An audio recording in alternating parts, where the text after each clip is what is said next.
Hello students, आप सभी का स्वागत है आपका अपने YouTube channel home science mentor पर। आज हम अपनी सीरीज़ के वीडियो नंबर 8 को कंटिन्यू करेंगे, तो चलिए शुरू करते हैं। यहाँ पर आपको पहला क्वेश्चन दिया गया है, बिस्तर बनाना कितनी ऊर्जा वाला कार्य है। तो आपको बताना है हल्की ऊर्जा, मध्यम ऊर्जा, भारी ऊर्जा या फिर अत्यंत भारी ऊर्जा। बिस्तर बनाने के लिए आपको कितनी ऊर्जा की आवश्यकता होती है, यहाँ पर पूछा है। तो इसका राइट आंसर बताएं। देखिए, इसका राइट आंसर है भारी ऊर्जा। जो बिस्तर बनाना है वह भारी ऊर्जा वाला कार्य है। इस टाइप के क्वेश्चन आपसे टीजीटी में हर बार पूछे जाते हैं। ये क्वेश्चन टीजीटी सन 2019 का है, पर लास्ट ईयर टीजीटी सन 2021 में भी इस टाइप से एक क्वेश्चन पूछा गया था, जिसमें कि आपसे पूछा था झाड़ू लगाना, या फिर इंग्लिश में लिखा था पोछा लगाना किस प्रकार का कार्य है। तो आपको बताना है पोछा लगाना मीन्स मोपिंग, यह भारी ऊर्जा वाला कार्य है। उसी प्रकार बिस्तर बनाना भी भारी ऊर्जा वाला कार्य है। तो इसका राइट आंसर है ऑप्शन नंबर सी। नेक्स्ट है कथन ए और इसका कारण आर दिया गया है, इसमें आपको बताना है। तो कथन ए है, उपयुक्त शारीरिक स्थिति में काम करने से ऊर्जा की आवश्यकता घटती है, जबकि इसका कारण दिया गया है आर। उपयुक्त शारीरिक स्थिति का अर्थ है सही अंगों का विन्यास, सीधी अवस्था में रखना और इसी कारण ऊर्जा का कम लगना। तो यहाँ पर आपको बताना है उपयुक्त शारीरिक स्थिति के बारे में, जिसमें कि आपको ऑप्शन दिए गए हैं। तो इसका राइट आंसर बताएं, इसका राइट आंसर क्या होगा। इसका राइट आंसर है ऑप्शन नंबर ए और आर दोनों सही हैं तथा यह एक दूसरे का सही तर्क भी है। तो इस क्वेश्चन का मतलब है, देखिए यहाँ पर कहा गया है उपयुक्त शारीरिक स्थिति, हमारी बॉडी का जो पोस्चर होता है किसी कार्य को करते टाइम वो कैसा होना चाहिए, तो उसकी बात की गई है। हमारा जो बॉडी का पोस्चर है वो कार्य के अकॉर्डिंग होना चाहिए। अगर हमारे बॉडी का पोस्चर कार्य के अकॉर्डिंग होता है तो हमें कम समय में और कम ऊर्जा में हम उस कार्य को बेहतर तरीके से कर पाते हैं। जबकि अगर हमारा जो बॉडी का पोस्चर है अगर वो गलत होता है तो हमारे कार्य करने में ऊर्जा ज़्यादा लगती है, वह समय भी ज़्यादा लग जाता है। तो यहाँ पर कहा गया है उपयुक्त शारीरिक स्थिति में काम करने से ऊर्जा की आवश्यकता घटती है। सही बात है ये, क्योंकि अगर हम सही पोस्चर में काम करेंगे तो हमारी ऊर्जा कम लगेगी, यानी ऊर्जा घटेगी। इसका कारण है उपयुक्त शारीरिक स्थिति का अर्थ है सभी अंगों का विन्यास सीधी अवस्था में रखना, इसी कारण ऊर्जा का कम लगना यहाँ पर बताया गया है। तो ये भी राइट आंसर है इसका। अगर आपके बॉडी का पोस्चर ठीक है तो आपको कम ऊर्जा की आवश्यकता होगी। तो इसके यहाँ पर दोनों ठीक हैं। नेक्स्ट क्वेश्चन है, किसी व्यक्ति का बीएमआई के फुल फॉर्म है बॉडी मास इंडेक्स क्या दर्शाता है। तो इससे पहले भी हम इस टाइप के क्वेश्चन को देख चुके हैं। यहाँ पर ऑप्शन दिए गए हैं, बीमार है, मोटा है, कुपोषित है या फिर उसकी लंबाई व वजन सही अनुपात में है। तो यहाँ पर आपको इसका राइट आंसर बताना है। देखिए, बीएमआई का फॉर्मूला क्या होता है। बीएमआई का फॉर्मूला होता है केजी बटे मीटर स्क्वायर। तो केजी क्या है, केजी है वजन और मीटर स्क्वायर क्या है, लंबाई। तो उसकी लंबाई व वजन सही अनुपात में है, ये बीएमआई बताता है। नेक्स्ट क्वेश्चन है, दहन की ऊष्मा एक साधन से नापी जाती है जो कहलाती है। तो इसके ऑप्शन है bomb calorimeter, spectrophotometer, pH meter या फिर लैक्टोमीटर। तो यहाँ पर आपको राइट आंसर बताना है। देखिए, लैक्टोमीटर से तो दूध की शुद्धता का मापन किया जाता है, जबकि दहन की ऊष्मा का मापन हम बॉम्ब कैलोरीमीटर से करते हैं। तो इसका राइट आंसर है ऑप्शन नंबर ए।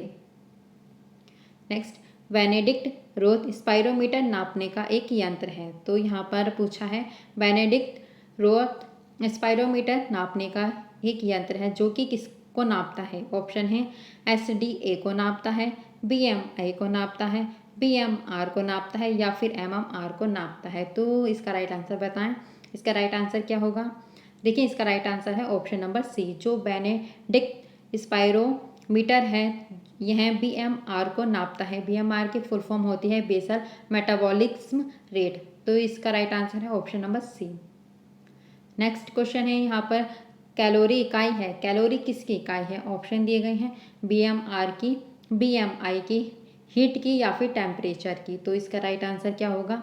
देखिए, कैलोरी जो है वो ऊष्मा की इकाई है, कैलोरी ऊर्जा की इकाई है, तो ऊर्जा को हम हीट भी कहते हैं। तो इसका राइट आंसर है option number C, calorie heat की इकाई है। ऊष्मा को जिस इकाई से मापा जाता है उसे कैलोरी कहते हैं। आहार एवं पोषण विज्ञान में प्रयोग आने वाली कैलोरी को किलो कैलोरी, जिसे अंग्रेजी के कैपिटल सी से दर्शाया जाता है। नेक्स्ट क्वेश्चन है ऊर्जा का मूल स्रोत क्या है। यहाँ पर आपसे ऊर्जा का मूल स्रोत पूछा है। ऑप्शन दिए गए हैं सौर ऊर्जा, कोयला, गोबर गैस या फिर पेट्रोल। तो इसका राइट आंसर बताएं। इसका राइट आंसर है ऑप्शन नंबर ए, सौर ऊर्जा ऊर्जा का मूल स्रोत है। तो पृथ्वी पर ऊर्जा का मूल स्रोत क्या है, वो है सूर्य। पृथ्वी पर लगभग समस्त जीवन के लिए सूर्य तापीय ऊर्जा, ऊष्मीय ऊर्जा एवं प्रकाश ऊर्जा के रूप में ऊर्जा प्रदान करता है, जिसे सौर ऊर्जा भी कहा जाता है। सूर्य की ऊर्जा का स्रोत उसके नाभिक में होने वाली संलयन अभिक्रिया है। सूर्य के नाभिक में हाइड्रोजन परमाणु के दो नाभिक मिलकर हीलियम परमाणु के नाभिक का निर्माण करते हैं, जिससे बड़ी मात्रा में ऊर्जा निर्मुक्त होती है। तो यहाँ पर आपको ध्यान रखना है कि जो सौर ऊर्जा है उसके अंदर आपको नाभिक में होने वाली संलग्न अभिक्रियाएं मिलती है। तो इसका राइट आंसर है ऑप्शन नंबर ए, यानी सौर ऊर्जा।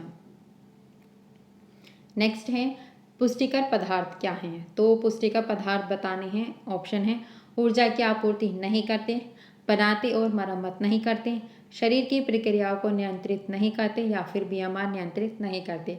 तो इसका राइट आंसर बताएं।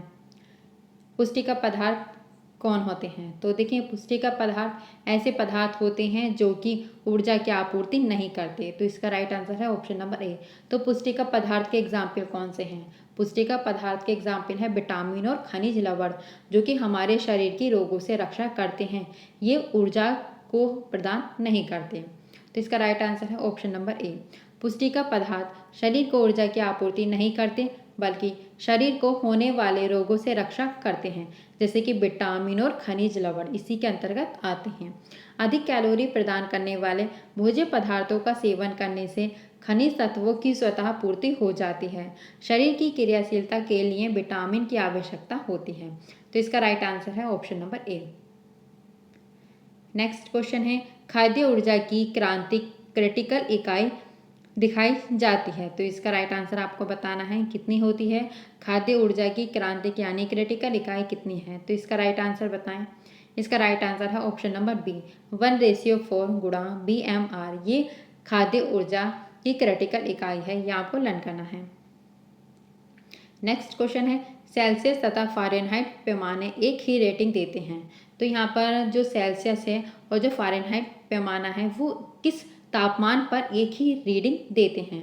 तो इसका राइट आंसर है यहाँ पर ऑप्शन दिए गए हैं -40 डिग्री ताप पर, -30 डिग्री ताप पर, -273 ताप पर या फिर -100 डिग्री ताप पर। इसका राइट आंसर बताएं। इसका राइट आंसर क्या होगा। तो इसका राइट आंसर है ऑप्शन नंबर ए, यानी -40 डिग्री ताप पर सेल्सियस और फ़ारेनहाइट पैमाने एक ही रीडिंग देते हैं। नेक्स्ट है सोलर कुकर के डिब्बों में काला रंग होने से उसमें क्या होता है। उसमें अवशोषण क्षमता में कमी आती है या अवशोषण क्षमता में वृद्धि होती है, अवशोषण क्षमता बराबर होती है या फिर उपयुक्त में से कोई नहीं। तो इसका राइट आंसर है option number B, solar cooker के डिब्बों में काला रंग होने से उसमें अवशोषण क्षमता में वृद्धि होती है। सोलर कुकर एक ऐसी युक्ति है जो कि सूर्य के प्रकाश एवं ऊष्मा की ऊर्जा से भोजन पकाता है। काला रंग सूर्य की किरणों को अवशोषित करता है, जिसके द्वारा भोजन को पकाया जाता है। नेक्स्ट क्वेश्चन है विद्युत तापीय उपकरणों में थर्मोस्टेट का कार्य है। तो यहाँ पर आपसे थर्मोस्टेट का कार्य पूछा है। ऑप्शन है ऊष्मा संचरण, ताप संवहन, ऊष्मा का नियंत्रण या फिर इनमें से कोई नहीं। तो इसका राइट आंसर है ऑप्शन नंबर सी, ऊष्मा का नियंत्रण। विद्युत तापीय उपकरणों में थर्मोस्टेट का कार्य होता है। थर्मोस्टेट यह ग्रीक भाषा के दो शब्द थर्मो और स्टेटो से मिलकर बना है। थर्मो का मतलब होता है गर्म, जबकि स्टेटो का मतलब होता है एक नियत। तो ध्यान रखना है थर्मोस्टेट यह ग्रीक भाषा के शब्दों से मिलकर बना है। तो इसका राइट आंसर है ऑप्शन नंबर सी। एक स्नैक्स जो देता है 12 ग्राम कार्बोहाइड्रेट एवं 3 ग्राम वसा, वह शरीर को कितनी किलो कैलोरी ऊर्जा देगा। तो यहाँ पर आपसे एक छोटी सी कैलकुलेशन पूछी गई है, जिसका कि आपको राइट आंसर बताना है। तो देखें यहाँ पर 1 ग्राम कार्बोहाइड्रेट से 4 किलो कैलोरी ऊर्जा मिलती है। ठीक है, तो आपको जो 12 की गुणा है वो करनी है 4 से, क्योंकि यहाँ पर हम कार्बोहाइड्रेट का निकाल रहे हैं। और उसके बाद हमें बताया गया है जो 3 ग्राम वसा से कितनी ऊर्जा मिलती है, तो 1 ग्राम वसा से आपको 9 किलो कैलोरी ऊर्जा मिलती है। इस प्रकार जो 3 ग्राम वसा से आपको 9 की गुणा करनी है, तो इसका राइट आंसर फिर आपको निकल कर आ जाएगा। तो देखिए अगर हम 12 की गुणा 4 से करेंगे तो आएगा 48, 3 की गुणा 9 से करेंगे तो आएगा 27। अब हमें टोटल बताना है, तो टोटल के लिए हम इन दोनों को प्लस कर देंगे। तो इस प्रकार इसका राइट आंसर है option number C, 75 kilo calorie ऊर्जा मिलती है। तो इसका राइट आंसर है ऑप्शन नंबर सी। नेक्स्ट, शरीर के तापक्रम में 1 डिग्री फ़ारेनहाइट परिवर्तन होने में ऊर्जा ह्रास होता है। तो इसका राइट आंसर आप बताएं क्या होगा। ऑप्शन दिए गए हैं 2%, 4%, 5% या फिर 7%। तो शरीर के तापमान में 1 डिग्री फ़ारेनहाइट परिवर्तन होने से 7% ऊर्जा की हानि होती है। तो इसका राइट आंसर है ऑप्शन नंबर डी। अतः ज्वर की दशा में ऊर्जा की मांग बढ़ जाती है, क्योंकि वहाँ पर क्या होता है, वहाँ पर हमारे शरीर के तापमान में परिवर्तन आता है, जिसके कारण ऊर्जा की मांग बढ़ जाती है। नेक्स्ट क्वेश्चन है, बीएमआर के बारे में गलत कथन को चुनिए। तो यहाँ पर आपको जो बीएमआर के बारे में गलत स्टेटमेंट दिया गया है उसे आपको चूज करना है। तो ऑप्शन दिए गए हैं, बीएमआर शरीर के सतही क्षेत्र से संबंधित है, बीएमआर व्यक्ति की उम्र के व्युत्क्रमानुपाती होता है, बीएमआर गर्म जलवायु में बढ़ जाता है, या फिर पुरुष का बीएमआर उसी उम्र की महिलाओं की अपेक्षा उच्च होता है। तो यहाँ पर आपको राइट आंसर बताना है।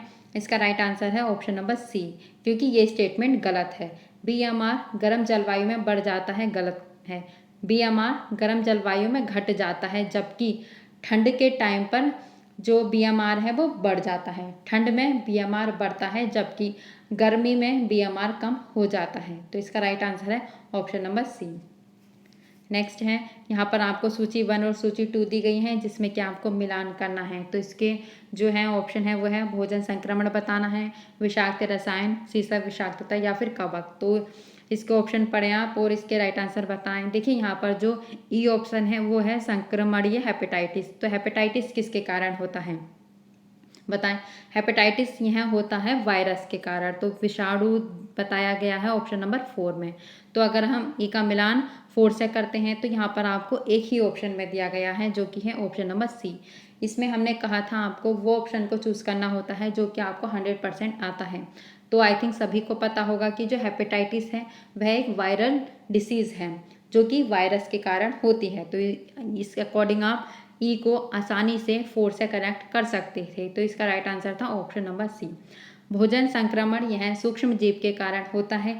भोजन रसायन विषाक्त रसायन यह कीटनाशक के कारण होती है। और शीशा विषाक्तता यह बर्तन में होती है। और कवक जो है माइक्रोटॉक्सिन के कारण होते हैं। और जबकि जो हेपेटाइटिस है यह भोजन के जरिए विषाणु संक्रमण के कारण होती है। तो इसका राइट आंसर है option number C. Next question है, एसिटामिनोफेन विषाक्तता जो सबसे आम दवा है इनमें से किसकी विफलता का कारण है। ऑप्शन दिए गए हैं फेफड़े, किडनी, लीवर या फिर मस्तिष्क। तो इसका राइट आंसर बताएं।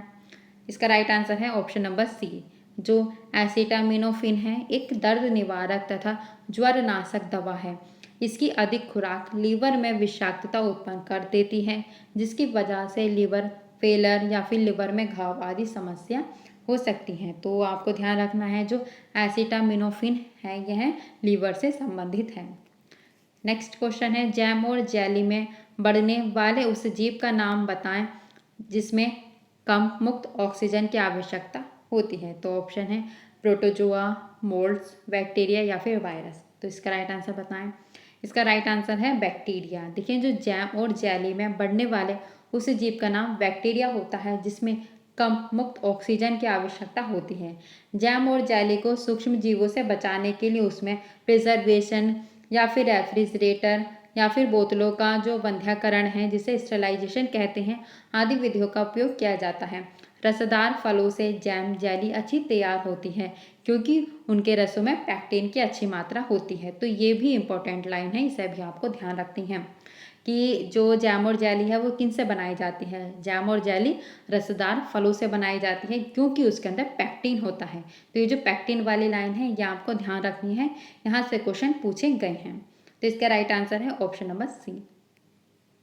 नेक्स्ट है ई कोलाई है। तो इसका ऑप्शन है ग्राम पॉजिटिव बैक्टीरिया, ग्राम निगेटिव बैक्टीरिया, न्यूट्रल बैक्टीरिया या फिर उपयुक्त सभी। तो इसका राइट आंसर बताएं।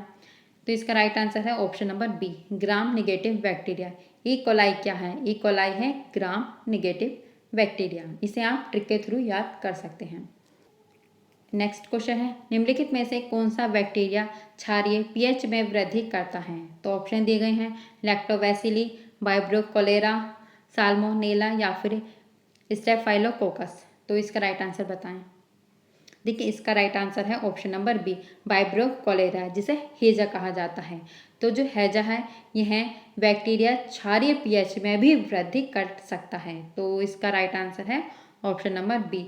जो हैजा है ये छोटी आंत में संक्रमण फैलाता है। कहाँ पर? छोटी आंत में संक्रमण फैलाता है और हैजा का जो नाम है उसे वाइब्रो कोलेरा भी कहते हैं। नेक्स्ट क्वेश्चन है, पार्श्वीकरण मुख्यतः किया जाता है? ऑप्शन है सभी सूक्ष्म जीवों को नष्ट करने के लिए, रोग पैदा करने वाले सूक्ष्म जीवाणुओं को नष्ट करने के लिए, एंजाइम को निष्क्रिय करने के लिए या फिर अशुद्धियों को निकालने के लिए। तो आपको बताना है जो पार्श्वीकरण है वो किस लिए किया जाता है। तो देखिए पार्श्वीकरण जो है ये मोस्टली दूध में किया जाता है। तो क्यों किया जाता है? ये इसलिए किया जाता है कि रोग पैदा करने वाले जो सूक्ष्म जीवाणु होते हैं वो नष्ट हो जाएं। तो इसका राइट आंसर है option number B. Next question है, निम्नलिखित में से कौन सा सूक्ष्म जीवों खाद्य जनित जहर का कारण होता है? तो ऑप्शन दिए गए हैं staphylococcus, E coli, Clostridium botulinum या फिर लिस्टेरिया। तो आपको बताना है कौन से सूक्ष्म जीव हैं जो कि खाद्य जनित जहर का कारण बनते हैं। तो ये हैं स्टेफिलोकोकस और क्लोस्ट्रिडियम बोटुलिनम। तो इसका राइट आंसर है ऑप्शन नंबर बी, ए और सी। ये ऐसे दो बैक्टीरिया हैं जो कि खाद्य जनित रोग का कारण बनते हैं। नेक्स्ट क्वेश्चन है, यहाँ पर आपको सूची 1 और सूची 2 दी गई हैं जिसमें कि आपको सूक्ष्म जीव और खाद्य जन्य रोग का मिलान करना है। तो इस क्वेश्चन को आप सॉल्व करें, इसका राइट आंसर क्या होगा। देखिए यहाँ पर अगर आप सूची 1 में देखोगे तो आपको वायरस, और जबकि सूची 2 में अगर आप देखोगे तो यहाँ पर आपको हेपेटाइटिस दिया गया है। इससे पहले हम अभी पढ़ चुके हैं कि जो हेपेटाइटिस है वो एक वायरस डिसीज़ है। तो ई का होगा 4। तो ई का 4 किस ऑप्शन में दिया गया है? तो ई का 4 आई थिंक ये कोड गलत है। चलिए हम इसे वैसे मिलान कर लेते हैं। तो वायरस जो है वो हेपेटाइटिस से रिलेट करता है।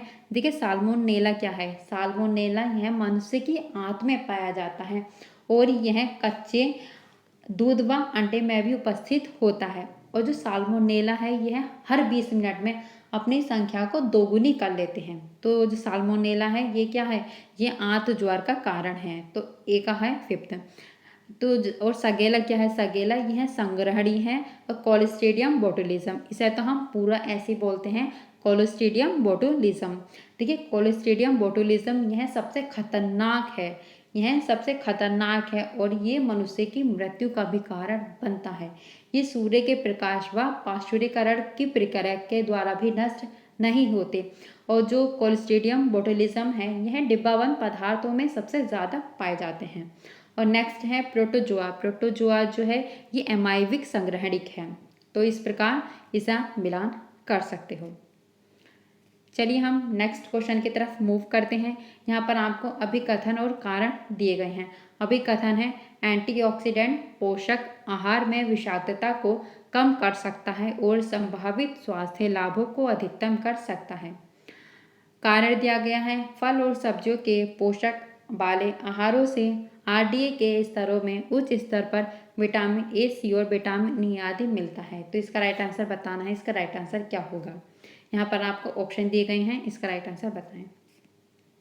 देखिए इसका राइट आंसर है ऑप्शन नंबर डी, यानी ए सही है तथा आर गलत है। नेक्स्ट क्वेश्चन है, यहाँ पर आपको सूची 1 और सूची 2 दी गई है जिसमें कि आपको बैक्टीरिया के नाम और जो खाद्य पदार्थ हैं वो आपको मिलान करने हैं। तो इस क्वेश्चन को आप सॉल्व करें और इसका राइट आंसर बताएं। इसका राइट आंसर क्या होगा? देखिए अगर आप सूची 1 को पढ़ोगे तो आपको यहाँ पर जो सेकंड है उसमें क्लोस्ट्रिडियम बोटुलिनम देखने को मिला है, जिसमें कि अभी हम पढ़ चुके हैं ये डिब्बाबंद खाद्य पदार्थों में पाया जाता है। तो बी का क्या है? बी का है जी। और अगर आप नज़र डालोगे तो जो साल्मोनेला है इसे भी हम अभी पढ़ चुके हैं।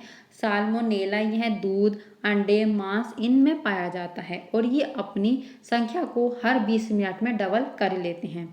तो साल्मोनेला किस में पाया जाता है? यह अंडे और मांस उत्पाद में पाया जाता है। तो अब आप इसके ऑप्शन पर एक बार नज़र डालें। देखिए 2 का है जी, 2 का जी आपको 2 ऑप्शन में दिखाई दिया है और इससे अकॉर्डिंग सी और डी यह गलत हो गए। और जो 5th है उसका है बी, 5th का भी आपको एक ही ऑप्शन में दिया गया है। इस अकॉर्डिंग इसका ऑप्शन नंबर जो बी है वो राइट होगा।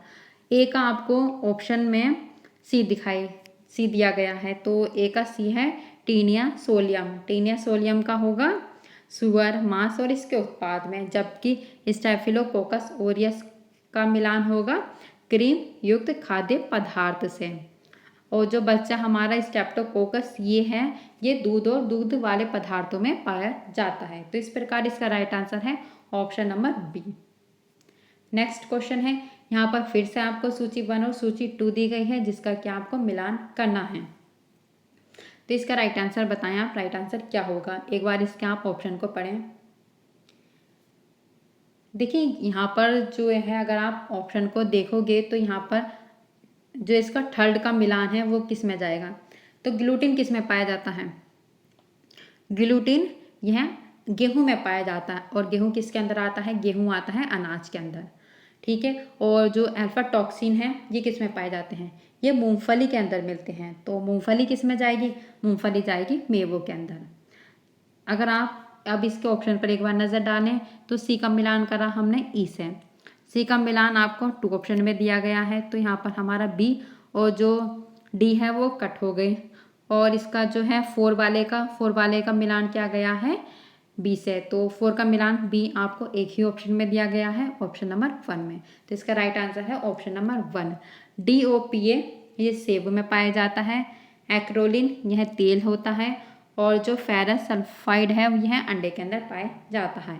तो अगर आप इसे सॉल्व करोगे तो इन 2 ऑप्शन से ही आपका पूरा क्वेश्चन सॉल्व हो गया। बाकी जो बचे आप उन्हें लर्न कर लेना। नेक्स्ट क्वेश्चन है, यहाँ पर आपको सूची 1 और सूची 2 दी गई है जिसका कि आपको मिलान करना है।